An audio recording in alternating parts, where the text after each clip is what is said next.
Welcome back to In the Oven with Brad and Adam. Hey. We have an exciting one. We've asked for some questions, so hopefully we can answer some questions that come in. They're about business, fitness, relationships. Full gamut. So we got quite the topics to cover today. But in other news, we're supposed to cheers, right? Yeah, so cheers. If anyone didn't know, this is what our cookies look like. Ooh, look at that, boy. We got a massive eruption here. What you got? What you Big working sexy. with? Get it all in my teeth before this high definition podcast. I know, right? It's like got caramel everywhere. And Those are some of my favorite cookies. Massive Eruption's up there, one of my favorites ever. that's good. Both of those. And then I got a little wine in a commemorative glass from Brad and Aubrey's wedding. Yeah, the wine is from, is it Vino? Vino. Yeah, it's like Vino. VINEOH exclamation point. Vino. Yeah, kind of like wino, Yeah. but Vino. Got a little collab going with them, so y'all can check them out. They're a wine subscription service, pretty healthy little subscription service, and But our cookies pair deliciously with them, I can attest. yeah, so what we had going on today was we had a little like creative studio set up. Yeah, it was great. We were taking some photos because on tomorrow, on Valentine's Day, we're doing a gift away. Now run for a couple days. So if you're seeing this, it's already over. So you will have seen the wine collab posts and stuff like that. But fun little thing we're doing with them. And then we're going to start doing some cookies for their subscription boxes. So really Cool excited stuff. about that. Yeah, very cool. Cookie and wine pairing. It's awesome. Yes, it goes together perfectly. I'm just telling you, it does. You're just going to nomming on the cookie. But yeah, so that's what we were working on just now. I guess last week we kind of touched on the fact that we tested out some new equipment and things like that. Yeah, Their new very product. cool. And we're sending another 4 flavors for them to test out. Right. Like we sent some of the ingredients last week and we're sending the rest Yep. today. So that Wednesday they'll have everything and they can start testing out the other ones because it worked good for that other one, but I want to do more. Yeah. So Yeah. Well, we've got our 5 kind of core flavors that we know we're going to go to market with. And truthfully, they have enough diversity in them that if it can handle those, it can handle a lot more different combos and stuff. So yeah, I threw at it like 4 different kinds of fillings. Yeah. There's like a frosting filling. There is we got a real light fudge, airy. We got a marshmallow. and then what's the other one? Oh, the peanut butter. Yeah, that'll be So interesting thick. to get that marshmallow consist because so much air. But I'm excited. I think they can do I it. think though. they can do it, It's too. really cool to see that happen. So either way, though, they're working on that, and so hopefully soon we'll have those 5 products to go to market with. And again, I truly think that I would say 75% of our business is going to become those products. Just because it's something, like I said, I could see myself eating every day, whereas I don't necessarily eat a whole cookie every day, you know? Yeah, well, we go through bites. Yeah, we talked about it. We go through the bites, taking slices. We're sampling cookies all the time. But, yeah, man, just I'm excited. Yeah. So, I'm excited. Again, I can't wait to show you guys that product. I would say probably in the next month, we'll probably be able to, like, announce this product. Yeah, that's right. And so that'll be really cool.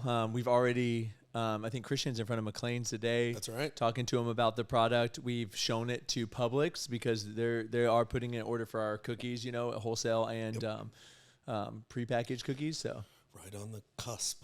Yeah. Right there, y'all. yeah, Ugh. it's closer every day, but it still feels so far away. Yeah, but you know what, man? I know that, we're in the same struggles we've kind of been in. We've still got the same hoops we're jumping through, but it always is at least a little more invigorating, right? Wouldn't you say, when you've got that dream to chase? Right, I agree. I've heard other entrepreneurs say it, but it's like, man, I'd rather die chasing the dream than just just like sit back and give it up, Ugh, that's what I look like. Brad, turn the screen. Well, so that brings us into some of these questions that we got, because some of them are definitely money related questions. Love it. How do you manage cash in and cash out right now? And I think right now I wouldn't call anything we're doing it managing it. Nope. It is more of like hoping we have enough and we have the ability to get more money if we need it, but we're making it so far. Mm-hmm. Yeah. So yeah, that's kind of. Yeah. So let's say, It depends on the lens or whatever, the how close we're looking at it. Brad and I being in the day to day, and you know, shit. I was running through our collections with overdue invoices and stuff this morning. You're very close. It's very like constantly gritty or whatever. On a bigger timeline or a bigger scale, when you look at the size of the opportunity versus the cost. Now, the cost is kind of constantly changing, and of course, it ain't getting any smaller for us. It's only getting bigger. It still doesn't do anything to the size of the opportunity. I mean, the size of the opportunity is so big that, yes, like Brad said, we went into this with intention. We went into this intentionally.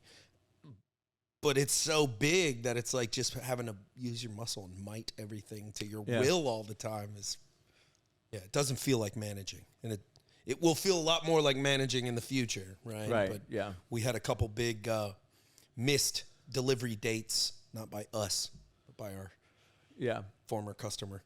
And then you know, getting the Myers order out, everyone, we've talked about that, has been such a hassle. And I'm like, is this how it's always going to be? Because this is not fun to deal with this. But I think that's squared away. Are they taking them today? Yeah, they're supposed to be getting a BOL to us here shortly. And so basically what Brad's talking about is we've got an offsite storage partner that's able to deal with massive amounts of frozen storage for us. And so as to keep our production levels very, very high, we shipped 40 pallets over to this other location, basically. And so they've got, you know, 6 figures in total cookie volume sitting over there waiting to be picked up. We may do this as kind of a buffer or a draw buffer system. We're not quite at the volume where we need it all the time, but we definitely needed it this time. And so BOL is a bill of lading. That's what I said.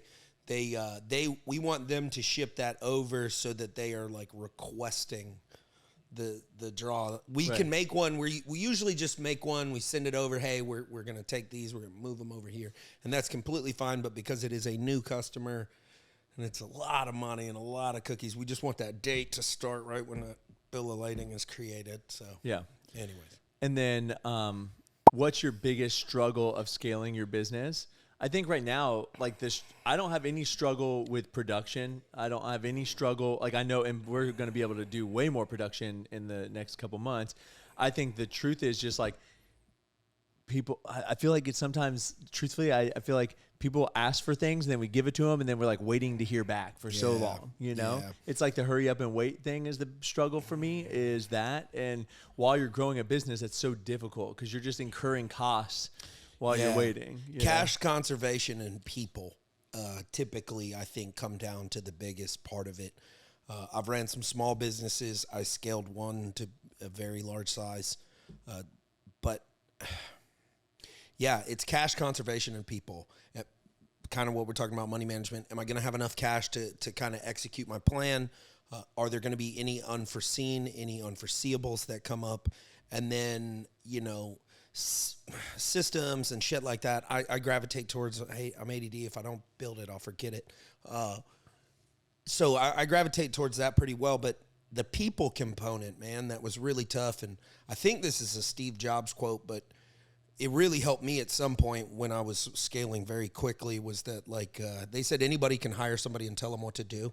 Right. It takes a special person to be able to hire somebody and let them tell them what to do. Right. And so when I went from like I have to do everything to like I brought in like legit financial advisor, and it was like, oh shit, I don't know anything about money. And then I brought in like a legit business consultant. It's hard, especially when you were like when you were the one responsible for everything. When you started out as an entrepreneur, it's very hard to almost like relinquish control. Yeah. And maybe it's slightly trust, but it's more about just like you like the way it was getting done before, and you want it to keep getting done. Well, and I think somewhat, man, and it's like, and I don't mean this to attack anybody, but you know, myself included, it's ego. You're like daddy or whatever. You fix everything, you problem solve, you do whatever. And then when you like peel back the onion and you go like, oh shit, I'm actually not that good at that one thing. Right. Because like as entrepreneurs, I think we're jack of all trades. And so we get really good. And in fact, man, a lot of us, and I don't mean to knock anybody, but I'm better than a lot of people at even the thing they think they're good at. Right. No offense to them or whatever, just God talent, and I work my ass off and shit. But dude, you get around some like ninjas in their right. domain, bro, and like the ability to go like, okay, whoa, yeah, shit. All right, cool. I don't even want to. Like literally experts at what they do. Yeah, man. And we're building those. We're getting those. We've got them in certain areas, but then we've still got where like you're the strongest player in certain heavy areas of our company. Yeah. They'll get better. We'll get more people, like it's I think that's as you grow, you can start taking care of those things because you have the financial means too. It's the people. Right? Yeah. Well, yes, but it's tough because again, I've done so many damn businesses now that like your cheaper employee, your less than $20 an hour employee right. has less than $20 an hour problems. They've like, hey, my car don't work. Boom. Uber's coming to get you. I got you to work. Or, whatever it is. And then the incremental bumps, like, if you've got a person that's just been used to making $15 an hour, $21 an hour, change their life. You get $100,000 a year employees, they got them expensive ass problems. Yeah. They like need to go take sabbaticals and shit. They like, I need to, and it's, dude, I know, we get it. We talk mental health. Of course, take care of yourself and shit. But when you're building a company, dude, it's hard for me to plan around you needing 6 months off. Yeah. Yeah, I mean, truthfully, it's for no reason to me in the business. Well, when someone here that's like in one of the crucial roles, like once like a week off straight, I'm like, oof. I mean, we do it, we make it, but it's just Adam and I have to know that's coming because we have to be there to catch everything that's going to fall through. Sure. Because no matter how good someone sets it up when they leave, there's always things that fall through. Always. So, what do people not realize about running their own business to the scale of yours? I think for me, it was something I didn't realize is like we can be selling so many cookies and so much stuff can be moving out the door, and you at the end of the month you're like, we barely made any money. Oh, yeah. And so that's 100%, man. Yeah. My first 6-figure landscape install, I think I lost $10,000 on like $120,000 install.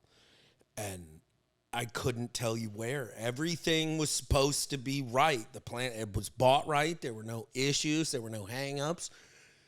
But then you don't factor in the fact that like, okay, over this, and again, it's experiential shit of like, there's a little bit of time loss every time the guys go to and from the property. And so every time they like go to lunch and come back from lunch, there's a time loss on the clock and getting there and setting up, tearing down and stuff. So anyways, we scrambled and we still lost money. And it was like, oh shit. So, and you can lose money way faster in a business. Like, you can have the bigger your business, obviously, the bigger a bad month can be. Back, when Fat and Weird was small, like if I lost money in a month, which we didn't really, it would be like negligible, probably like under a couple $1,000s. Like now I can lose $20,000 to $50,000 in a month if we have like a really bad month. Well, right. And that was the same thing. So kind of on the U.S. lawn side, being such a seasonal business and everything shutting down. We built it to where we could afford to lose, dozens of thousands of dollars. We couldn't afford to lose $100,000 a month, but we could afford to lose a lot of money running through the summertime. Oddly enough, that's when we charge the most, which is when our labor is the highest and nobody's getting really anything installed because everything's kind of green and nice and looking good. It's when the fall hits and stuff like that. So, I would say the difference is running a business at the scale of yours would be, and we talked about this on the podcast before too, was, without knocking anybody, are you self-employed or are you running a business? Like, do you have employees or are you self-employed? Because if I get a $100,000 contract and I'm self-employed, I can just value my time at whatever and just get it done. Right. Work around the clock. If I have employees, I can have them work around the clock, so to speak. It's going to cost me a lot more money, and at that 40-hour mark, it costs 50% more, and at the da-da-da. And then also you have to track, like, at overtime. So, like, morale can go up slightly for the increase in pay, but a lot of times it goes down because work performance goes down because people wore the fuck out. They want to go home. So you're paying 50% more for 25% less output. And do you have one of those employees or 100? Do you have, right, yeah, and all the little issues that can come up with that scale too.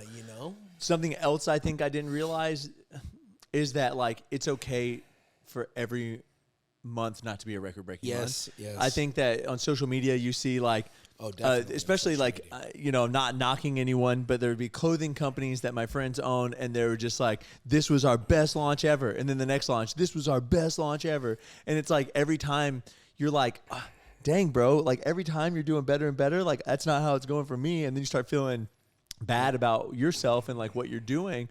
But the truth is like, business is very cyclical. I think if you looked at Stanley Cups, for example, Stanley had only done $110 million per year or something like that. And they had been around for like 100 years. Stanley's been around forever.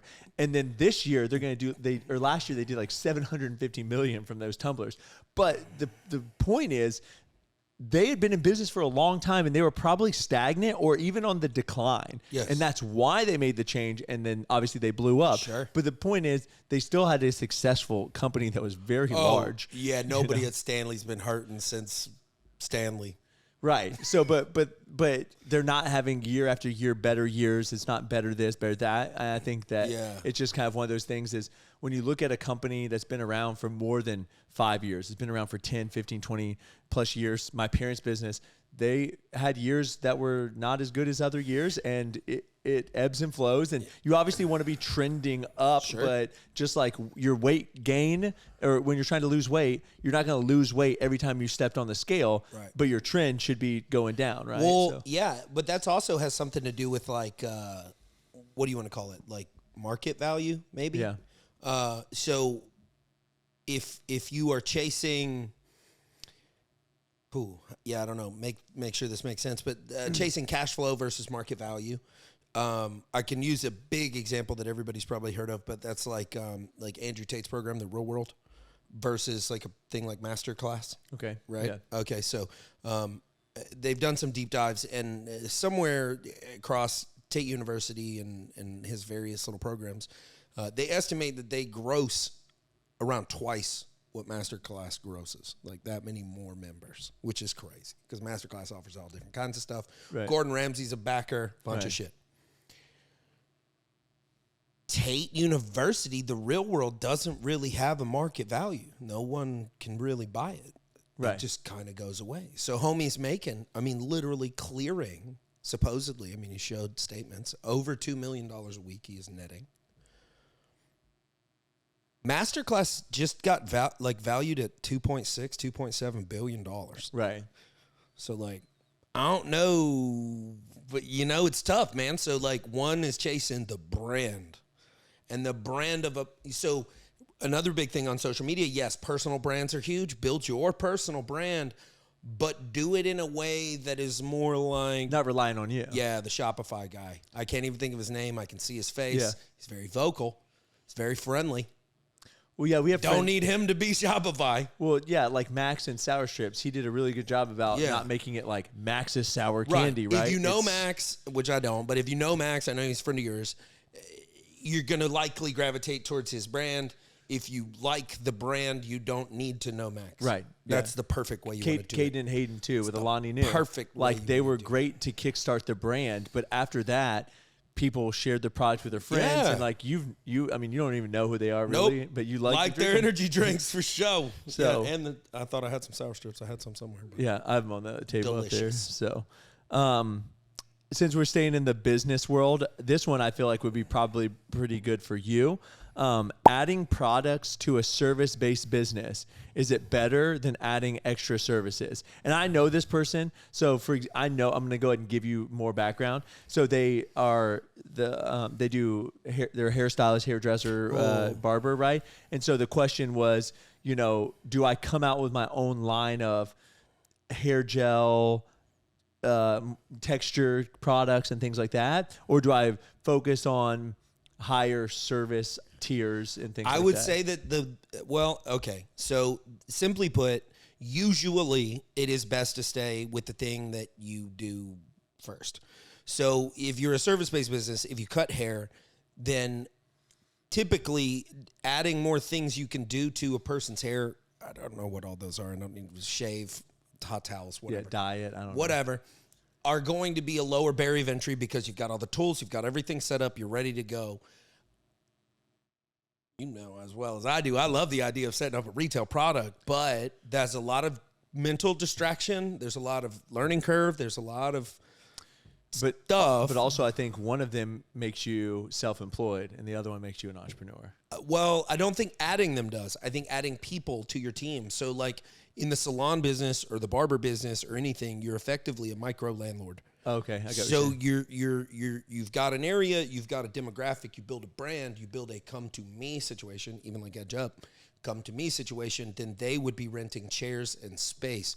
Once you have filled that out, then I believe you add the products, because then you make your people sell the products. You give them a commission on the product, you get a commission on the product.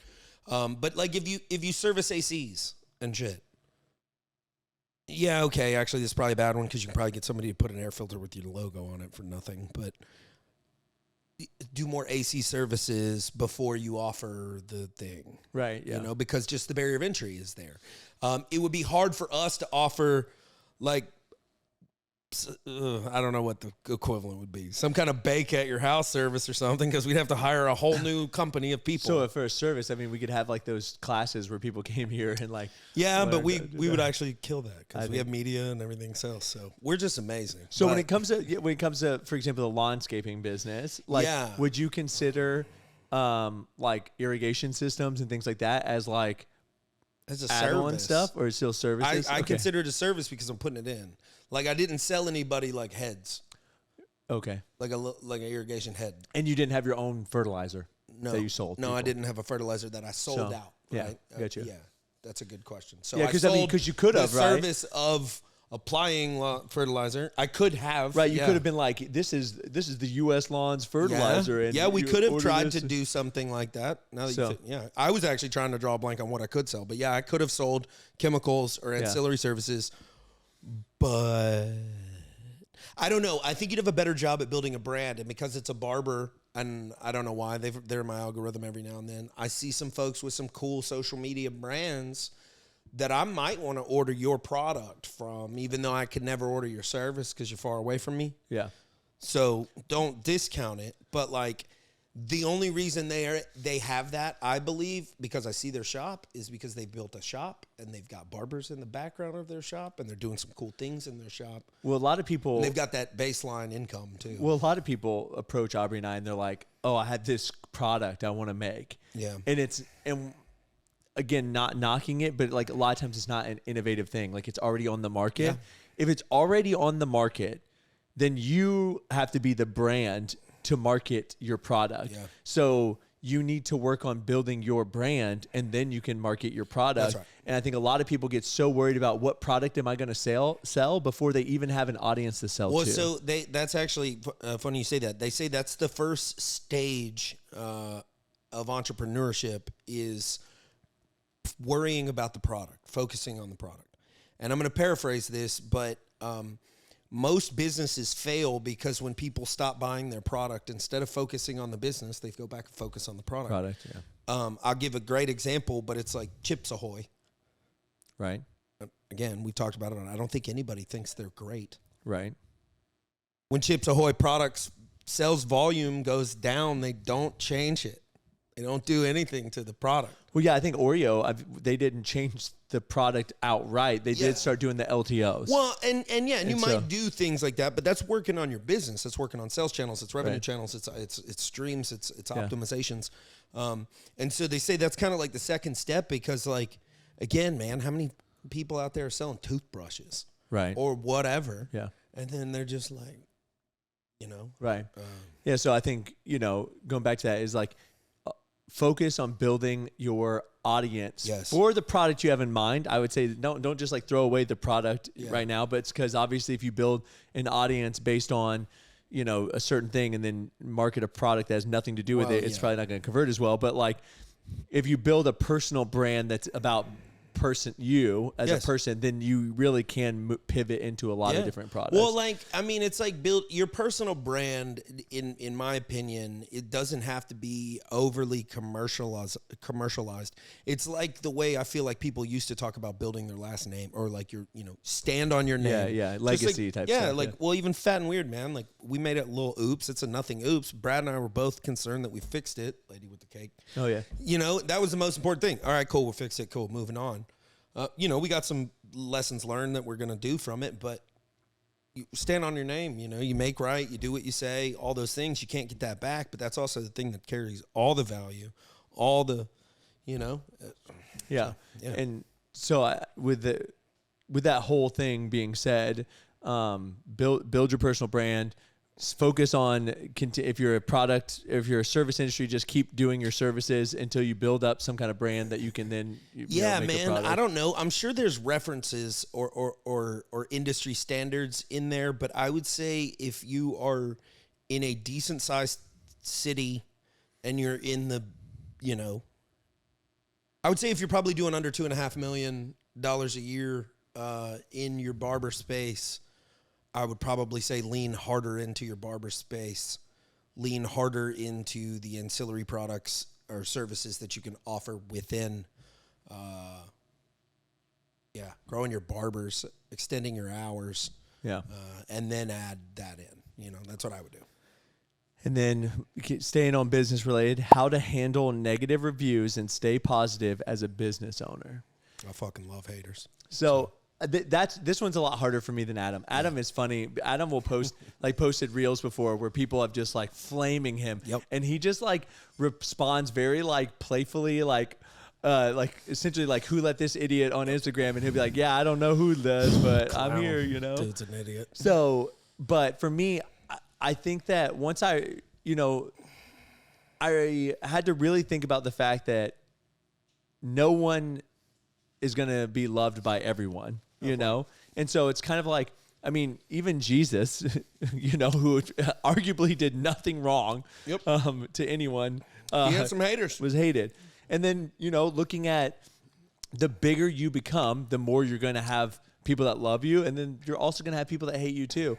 I mean, no, truth of the matter is, like, we've talked about it, folks not hating down, like your mentors ain't out there on your post, or you're, going like, but the amount of people that told me I couldn't start my first business. Gotcha. All y'all. And I know some of y'all watching. I'm serious. It's like, what do you know about this? What do you know about that? It's like, I don't know. I know you don't know shit. Yeah. And it's projection, right? Like, the thing is, man, I always looked at it. Fuck, man. You're getting hate. If you're getting hate from a fellow business owner or some bullshit, slap them in the face. Tell them that's not how we treat each other. If you're getting them from some employee level mindseted people, or just some curmudgeons that are just stuck in their ways, oh, dude, just let it go. Yeah. No, well, I mean, just know you're doing the right thing. And then I got asked if I could restart Fat and Weird from scratch again, what would I have done different? Nothing. And I think, it's very difficult. Bro. Well, I mean, I think when I built this building, I would have added a lot more freezer space. Yeah. Oh, yeah. So I can tell you a lot of it comes to the construction of this building. I would have taken more time because we were doing fine in the other kitchen. I thought we would be doing better in here than we could be doing there, but like we were actually had a good routine, and we were like crushing. You're holding it down over there. So I think that I wouldn't have pushed so hard to get things done here, and I would have been a lot more involved in the bidding of this project, because I think I probably could have saved a couple $100,000. Oh yeah, we will this time. But sure. I don't like delving into that, because I would say that if maybe some of the construction related stuff, but like, I don't know, dude. Everything we did got us here, so everything you set it up. We keep making moves now. I'm always hesitant to change shit because, like, butterfly effect or whatever. Well, yeah, people think that if they change this one thing, that the outcome would have been like grandiose. It could be way worse. Yeah, like I always, because I reminisce, every time there's an anniversary, like me getting out of the army or like whatever. But if I'd have stayed in, I wouldn't have my wife and kids. If I'd have, Yeah. It's like a 0% chance I would have fucking met. Well, I don't know if I've ever told you this. So Seattle was like my third choice. Kings Bay, Georgia on a SSGN was number 1. Yep. Kings Bay, Georgia on a SSBN was number 2. And then to go to like Bangor, Washington. That's funny. On a SSGN. Seattle was, or Fort Lewis was my like auto, like they shipped me there. Or they were going to when I graduated RIP. Oh.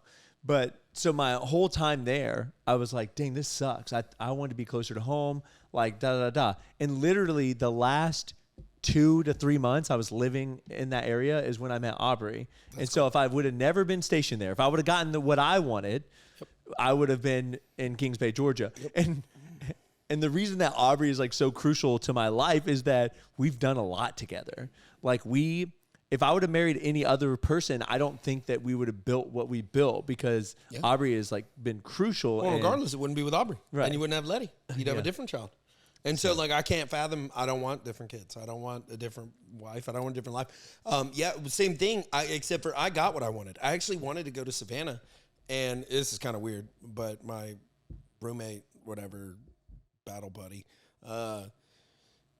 his dad was like somebody high up in battalion and retired, and then was like some kind of fancy contractor, spooky dude.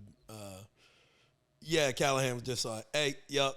And I just swapped to Savannah. They were like, oh, wow. Yeah. So it was like, he basically was like, who do you know? I'm like, nobody. I don't fucking know what happened. I didn't ask nobody nothing. And then he's like, yeah, bro, you coming with me? So we went to Savannah. That was nice. Yeah, I mean, it was cool, but then it's like you never know because I would have went to Fort Lewis, which is, basically Seattle area. Right. And you've been up there when I was up there. Basically. Similarly. Yeah, basically. I mean, I went up there for training one time, but I didn't leave the base, so I don't know what that city's like. So we only have one workout-related question other than would we do a CrossFit competition, which you said you would. Yeah. I said maybe. I've done a few. But what's the one accessory exercise you can't live without? What's an accessory exercise? Not a compound lift. Like abs? No, like cable flies. It's not compound. Bench press would be the compound, right? Deadlift would be compound. Squats are compound. You go first. Cleans. I mean, I'd probably cable flies. I love cable flies. Lateral raises. Yeah. That's a... Or handstand push-ups. Yeah. I mean, I feel like that's... Or dips? Is that a... Dips would be good. Dips then. Yeah. Dips. All day. I love dips. Yeah. Yeah, the other day Trent was doing dips with like 120 pounds. Dips, bro. Man, look at every male gymnast. They got like walk-on bodybuilder shoulders and arms. Oh, yeah. Their biceps are insane. Yeah, their biceps are nuts, and they do not train biceps, period. Yeah. Like, they're afraid they're going to pull them. So it's just all that pull-ups. Yeah. But it's that dead hang shit, too. See, like, we keep our arms, like, bent a lot of times in the gym. Yeah. Whereas, like, you can't really, like, dead hang. I know a lot of guys that can't straighten their arm. Yeah. And feel that, like, lockout, yeah. like, in the bone. Yeah, I know guys that straight up can't do that. Their biceps that tight? I think it's just overall lack of range of motion. I think there's, like, cartilage and bullshit. That's up in terrible. their elbow. Yeah, it's bad. Then we've got some marriage questions. People like just these. said, marriage, just got married this past weekend, excited for our journey together. So anything marriage. Run. So Get it annulled. I think that it's never too early to start working on your marriage together. So I would say that a lot of people look at couples counseling, look at marriage, relational books and things like that as things you do when shit is not going well.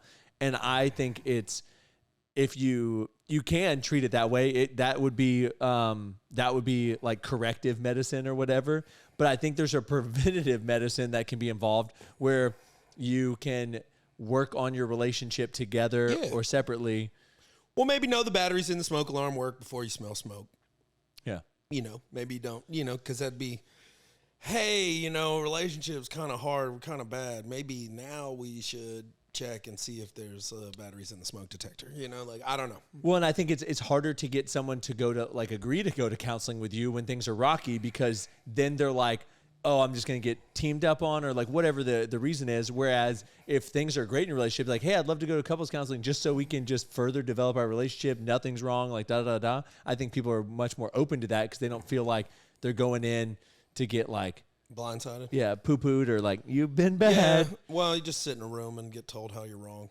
So Actually, no, I don't know. That's not my relationship. No, I don't know. I don't. No, I don't. Kirsty and I've never personally done any kind of therapy and stuff, but we've been together a long time. We've been through plenty of shit. I don't have any problem with anybody doing anything that's proactive in their life in any regard. Yeah. Yes, being married is one of the most important things to me, having kids, all of those things. So if at any point we thought that we would gain any benefit from anything, dude, I would hula hoop if I thought it fucking helped me. Yeah. The thing is, though, with regards to any kind of counseling or therapy or doing anything about it, you got to go with a willingness to change because like what you are wrong too, or both of y'all or whatever. And so you're brand new, right? So you're going into everything. It's all well and good. I would say that the biggest piece of advice is you are conditioning your spouse how to treat you for the rest of your life. So these little don't be the guy that flies off the handle all the time. Don't be the guy that gets whatever. Do that by saying like, hey, can you do it like this instead or whatever. It's tough. It's annoying. One big thing that I notice a lot of people do is constantly tell their significant other to not thank them for things. And it's like, oh, thank you. Oh, you don't have to thank me. It's like, you don't have to say that thing. If you just were saying, you're welcome, then we would keep like a nice cordial exchange. Because what's going to happen next time? You're going to hand me something, I'm just going to look at you and then turn around. Right. Said not to say anything. Yeah. Well, that's going to get weird, and that person's going to, they actually want you to thank them. Yeah. We're conditioning each other. It's the consistency thing that we talk about a lot in the child caring thing. But it's something that I've learned a lot from you is when things bother you, bring them up to the person like right away, and not in a mean way. You could just be like, hey, I really didn't like how you said this, or hey, I don't like that. Can you not do that next time? And I'll lean into it and be like, hey man, this is going to be real awkward, but da-da-da-da-da-da. Sorry. Just wanted to get it out there, man. Yeah. Like I just wanted to, whatever. Y'all were having a good one. And I felt like Aubrey got something off her chest pretty well to Eastman or whatever. Right, yeah. Eastie's going to chop this up. But I thought she did a good job. She was like, you could tell it was like, pissed her off, and he knew whatever was wrong. But she was like, I just need to say this. I was like, hell yeah, cool. Because it's awkward as shit, man. There's none awkward. But that's something I've really had to work on this year because it's like setting healthy relationship boundaries. Yeah. That's like, hey, that's cool if you want to talk with your bros that way, but like you can't talk to me that way. Like I don't like that, Yeah. And I think it's really, people feel awkward about requesting to be treated a certain way, and it's like you shouldn't. You shouldn't at all, man. You shouldn't at all, but understand, though, that there are, like, not consequences, but, like, ramifications to it, of like... Right, if I got really difficult to be around, you would be like, I just don't want to hang out with Brad. Yeah, like, it's just, it's like every time I'm with him, I have to really pay attention to this, there's give and take and stuff, but, the hard boundaries, dude. There's certain things, like... I don't know. My wife and I tell each other we love each other when we get off the phone. That's just a non-negotiable. I don't really know where it came from, but it's like, it doesn't not happen. Like, it's like, it'd be like me hanging up on her or vice versa. It's just how you end the call. It's how you love end the you, call. bye. Yeah, love you, bye. Doesn't have to be anything crazy. We do it when we're mad at each other. We're doing whatever. It's non-negotiable. I don't know, because then it would be like disrespect. Yeah. So there are certain things that like, I don't want to say like, marriage is a ton of give and take, right? Or a ton of love is a sacrifice. Love is a sacrifice. It's very difficult. And so, but marriage is very important. And I would say that obviously learn to put up with more for sure, but like make sure your partner knows that you're doing things for them out of love. Yeah. So like I love making food because my family's happy when they eat the food. I don't just sit around and make a bunch of food and throw it away. Right. You know what I'm saying? So it's like, so the quantification is that like, I really enjoy this, and I don't need you to jump up and enjoy. It can even suck. I can make mistakes, but that you appreciate that I did it. Yeah. That's it. And so like, but I don't know that I did it on purpose, but my wife, at least does good, she does a good job at that. And we've conditioned each other. There's plenty of things that she does that I make sure to make special note of. I see a lot of people in relationships doing the opposite. They like try to pretend to say all the things they think their spouse wants them to say. They both develop these misframed references of who their spouses are, not in an evil, bad way, just in like when they hit you with their real side, they're like, whoa. Yeah, where did that come from? Well, I didn't know you were like this. And it's only abrasive because you didn't know. It's not abrasive because you don't like it. You would have liked it, or you would have known. Okay, I don't know, you know? I would say, for me, back to like the couples counseling, all that stuff, the books that I would recommend are any book by John Gottman. He actually has like one of the most well-renowned research labs. He can you talked about this. Yeah, he can predict with it 94% accuracy, like whether a couple will get divorced in the next 5 years. It's really crazy. He has in Seattle, they have this place called a Love Lab where they like couples come in there and they have like filming times and then times when like cameras and mics are off for you to like go to bed and do whatever, you know. OnlyFans. But no, I mean they literally put you in there so that you have to interact with each other throughout the day, and then they dissect your confrontation and things like that. And he brings up some really great points. He calls them like the 4 horsemen of the relationship, which will like cause the relationship to go downhill. Defensiveness is like the number one thing. But he's really great. The book, His Needs, Her Needs, was really good for Aubrey and I. It just talks a little bit about like the difference between what women need and want in a relationship and what men need and want. And a lot of it is just like the other side not realizing the other side needed something or doesn't like something or whatever. So like, for example, it talks in there about how women don't feel like, I'm like, we're married. Like we're stuck. Like we're in this, you know. For women, they need to be like affirmed more regularly that like, I still love you. I would marry you again. Like I want to be with you. And it was just interesting to hear that, because the cool thing about the His Needs, Her Needs books is they polled like thousands of people, and I wonder if that's biologically because of like coupling practices over the millennia of like, you know, if men had multiple wives, then they would kind of constantly be coming back around going like, hey, right, I'm back. You still in the mix. I mean, I'm not trying to be sexist or whatever, but it's like, you are right.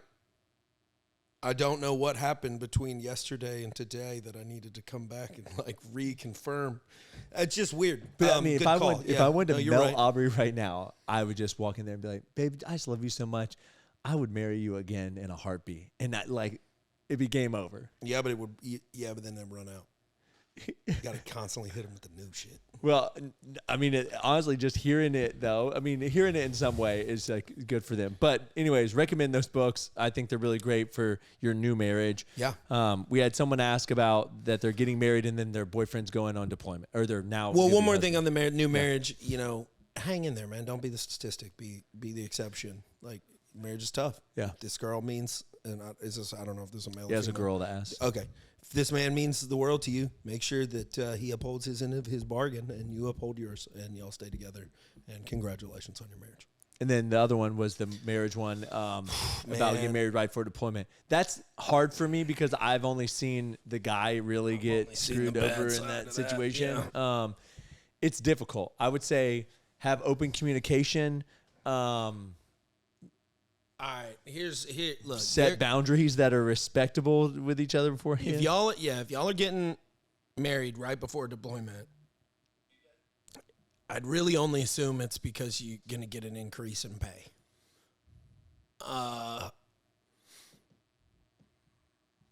Because otherwise the timelines wouldn't be right before deployment. Yeah. If you were having a kid together, you'd already be married or possibly already be married.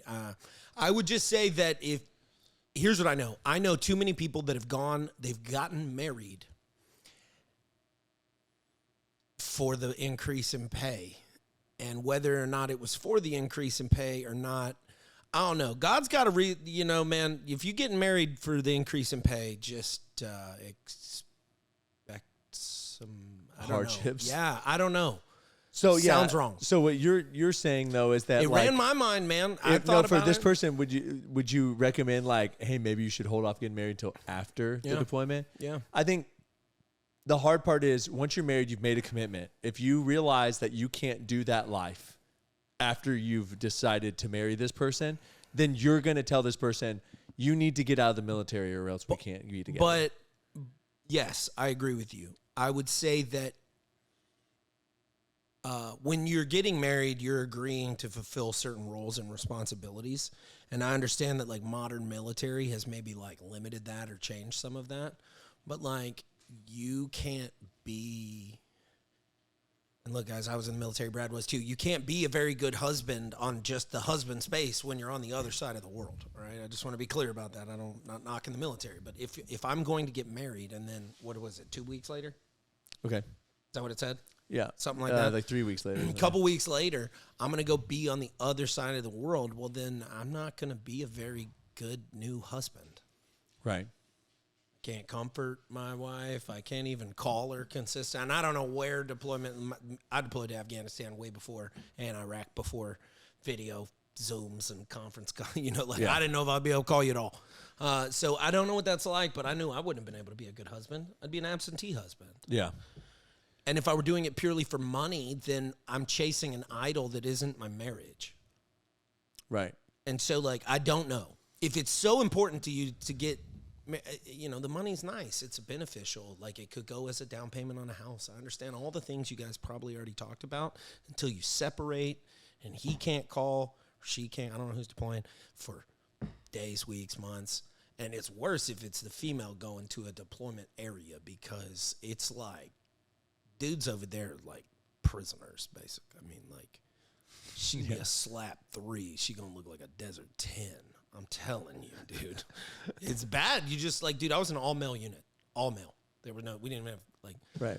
Well, I had the opposite experience. Smell a woman from, like, across the fucking base. I had 3 females on my submarine, and I can tell you stories, and I'm not even going to get into it, but I'm not even knocking the girls. I'm not even saying anything disrespectful to the girls. I'm just saying they are going to be in a place where every person is giving them a ton of attention. Oh, all the attention. Right. They are the most beautiful fucking thing that I've seen in months. Oh, wow. Yeah. So like you're going to get looked at differently than you're used to. So that's the woman on deployment. The guy on deployment, I know he's probably play video games and fucking work out. Yeah. I mean, like, this is what it is for dudes. Hopefully, right? Yeah, I mean, yeah, you can chase tail, you can do kinds of stuff depending on what you do in the military, but yeah, man, I would just say wait. Yeah. Wait. Why? Yeah. Yeah, why rush it? Yeah. Save them expensive divorce fees. Final question. Aubrey asked some funny ones, but I'll let those go for next time. How do you and Aubrey, which I'll let you know, how does Adam and Kirsty handle disagreements?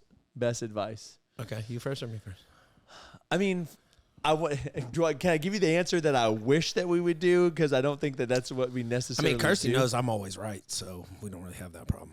But for me, it's what I wish that I would do, which I don't always do, is understand why she feels the way she feels about that thing, so that I can understand her mindset. I'm listening to an audiobook right now called Trust. Mm-hmm. And it says, when you want to build trust, you ask people about themselves, why they feel a certain way, all those things. You don't go into a situation where someone is like about to jump off a building and go, what you're doing is wrong. That's dumb. Get down. They're going to jump. But you go, hey, man, why are you up here? Yep. What's going on?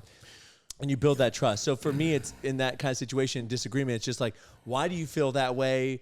And then work through the issue. Because I think when you get defensive right away, you have issues. Yeah. So I agree with you.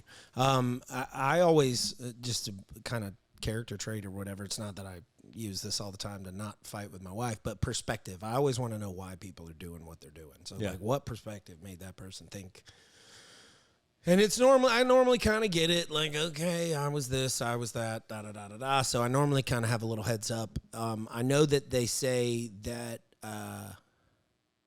A big thing, man. So in general, it's trying to change my perspective, trying to go from what my perception is to forced look at what someone else's perspective is. So changing that frame helps me. If I know why you're pissed off at me, then okay, that's fine. I might be pissed off at me too. I don't even have to agree with you. Right. I can just be like, oh, okay. Like you cut somebody off. I didn't mean to. I didn't see you. I'm not that sorry. I didn't mean to. Nothing happened. You might be super pissed. Right. I see why you're super pissed. It doesn't really change the way I feel. My bad. You know? Yeah. I'm not going to extra sorry you because you're extra pissed. Like, be less pissed. My wife, I kind of handle it the same way, man. It's kind of the same deal of, well, and you know too, man, I'm pretty quick at owning my mistakes. So if I fuck up, I fuck up. But I don't know, because there's a lot of avoiding, if we're going to be honest. You know, you just kind of avoid each other till your feelings are better. Yeah. Because some of it for me is like, hey, I understand why you're mad, but don't ever talk to me like that again. Like, right. Whoa. Like, I'm going to work on whatever you think I did, bud. Yeah, we're not going to do this. But it was an act. Like, I didn't walk up and accidentally call you names, or not that she's doing that, but I didn't accidentally yell at you or do something crazy. May have accidentally not returned your call or some shit like that, but like, you're not going to then do that. Yeah, I think a lot of disagreements Which is big on the first marriage. Are unmet expectations and like a miscommunication. So I can think of examples where we have gotten heated with each other, and you said something and I took it a different way. Sure. Yeah, the wrong way. And so then I escalate, then you escalate, right, and then prickly. It kind of goes back and forth. The expectation, dude, that's huge. Unmet expectation. Yeah, well, yeah, I mean, if you in your mind is like, man, I can't wait to get home. My wife's going to have the house clean. Food's going to be ready. Don't come at me with this whole, like, you're a piece of crap, Brad, for that kind of thing. Flip it, man. Yeah. Women could expect the same thing. Fine, the woman's coming home, same thing, right? And then they come home and the house is a mess. There's no dinner ready. And they're just immediately in a bad mood. And they didn't know that their significant other went out to get groceries, got a flat tire, had to deal with the flat tire, had to come home. The kid threw up, the dog threw up, like whatever it is, right? And so those unmet expectations, I think, are relationship killers. Yeah, 100%. And also, though, expectation management, both sides, right, of letting a person know that, like, hey, I like to have access to this thing. Guys, you get off work and you come home and you want to drink a beer. Maybe you just let your wife know if she drinks the last beer or something beforehand. She lets you know. I don't want to sound like an alcoholic, and beer's not really my thing. I had some, peanut butter pretzel balls or whatever that I have at the house. I don't eat a ton of them. My kids and everybody else tears them up, but don't eat the last of them. Yeah. Without telling me. I'll go to the store and get more. I really only use a couple of them left. I've had to condition everybody, but they don't now. And so the thing goes from full to like instantly, and now they get stale. Because I just don't eat them often enough, because they're so addictive to me, I will eat the whole container. Well, it's almost like when you go into the bathroom and then you look over and there's no toilet paper, and you're like, no. Oh, like you used the last bit and you couldn't put it back. Like you couldn't bring more into this. Yes, you were in prime putting toilet paper back condition. Yeah. I am not in prime getting toilet paper condition. So. But yeah, we'll just end you with that visual because we've been going for about an hour. All right, cool. So, well, I like the questions. This was fun. Yeah, it definitely made it go by pretty quick too, and there was not a ton of questions. Do another cheers on the way out. Still got some cookie core. Well, oh gosh, I got caramel on my desk now. Well, thanks for joining us in the oven. You're worth it. Do hard shit. That's right.